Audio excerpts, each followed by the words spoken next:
G'day, I'm Nick Laidlaw, and this is a two-part series focusing on some movement for surfers. It's not the first time you would have seen me talking about surfing and movement intertwined and my love for them all, and it won't be the last. There might be some concepts that we've explored before, but yeah, I'm just taking a fresh approach to it and just want to illuminate where I think some gold might be to help you get more out of your time in the water.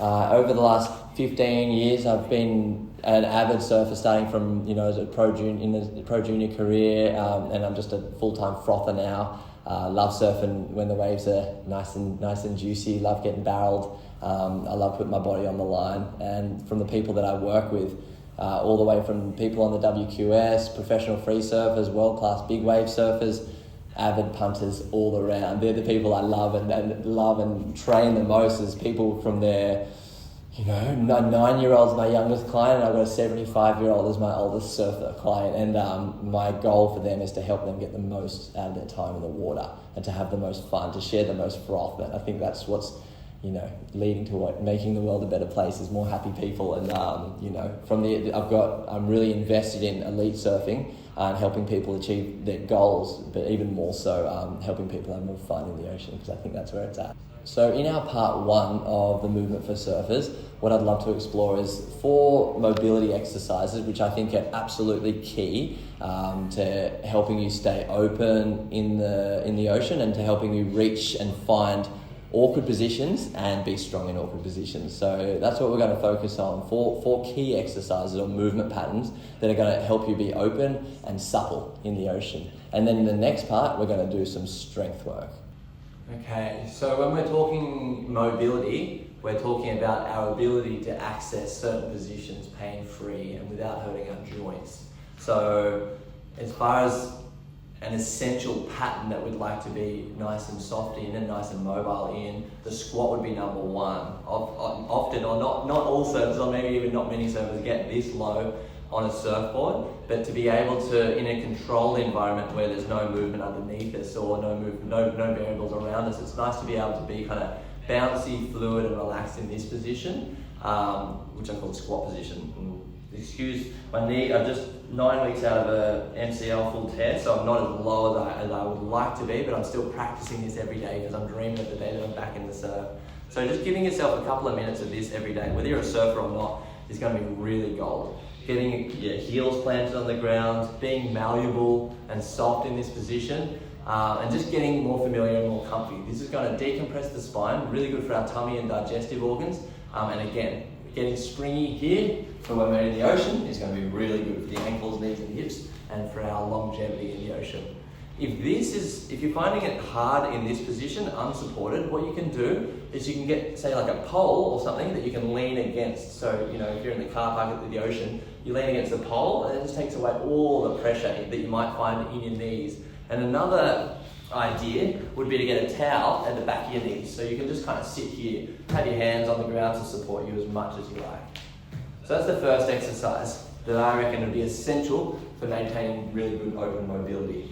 Second one, I'll show you the most challenging version, then we'll go to a progression from there. Second one is the active pigeon. So this is adapted from one of my teachers, Ido Portal, that I learned from a few years ago, and I've continued to love his work. He gave us this called the unilateral hip routine. This is one of those exercises out of that, where we're training to open the outside line of the hip by taking this knee toward the ground and back without letting the upper body be too affected, but we're dynamically moving through the outside line of the hip. So to start it, you're going to go from downward dog, you step 1 foot forward, then you shuffle it to the opposing hand, broad shoulders, and then 10 reps back and forth. I outlined this movement pattern in my Awesome Self online course. Here's a freebie for those of you who haven't had it. And then 10-second hold on the last repetition, and then back, and then you do the other side. An exercise to get, if that's a bit much, an exercise to get you familiar in that position would be the 90-90. This is one of Paul Chek's key go-to stretches. To create 2 90-degree angles, straight line from the hip to the knee, straight line from the knee to the foot on both sides. hand either side of the knee and the foot. We take a breath in, we expand, activate the foot, and then we just hinge. Try not to round out the back. We want the outside line of the hip open. And then we add that rotational component as well. And if you're doing both sides, which you should, discover which side is tighter and do that side more. We're uneven, we're asymmetric by nature, so train and stretch yourself asymmetrically as well. From there, we want to have good open hips all around. So the next one is called the diagonal stretch. Another one adapted from Ido Portal's amazing library and base of knowledge. So thank you, mister. You're a bloody legend. Heels in, and then that's what I do. None of us invent any of this shit, you know? So it's like, I see what I can borrow from all these people around us, these amazing, incredible resources, because they've also borrowed from people before them. So it's just nice to acknowledge who has shared it with you. We no one needs to take ownership of these exercises because they're for everyone. The more people doing it, the better, you know? So to get into the diagonal stretch, so I'll stretch my right hip. So I'm gonna keep my left foot forward, take my right leg back. I want my heel and big toe lined up. Then I just want to tuck my tail like that and lead that hip forward. So I'm opening this hip and I'm stabilizing this side. Then I'm going to add a rotation, right hand to left shoulder, left hand to the back of the right leg. I keep my weight through the front heel, back and forth. Breathe in as I go down, breathe out as I come back. Do 10 reps and hold on the last one for 10. I'll just show you this one side on as well. So I'll do the same side. I take my right leg back, tail tucked under, I lift and expand my chest up to the sky. Take a big breath in, back and forth. It's going to challenge the balance as well. So it's going to wake up a lot of the nervous system, body and brain. Hold the last one for 10 seconds, extend the spine to the sky, and back. And then lastly, we're going to go for a hang. So the purpose of the hang is, and I've spoken about this at length in other videos, is to decompress the upper back, strengthen the grip, which has a really strong correlation to a strong back and strong core. But decompress the shoulders, decompress the lower back. As surfers, we're on our board, kind of like this all the time. And it's great because surfing's so good, but it does have a bit of a drawback to our health sometimes. I'm willing to accept that drawback because surfing's so much fun. But what we can do to counter that a little bit is to decompress our shoulders on the rig, okay? How I would do that, I'd walk over to the rings,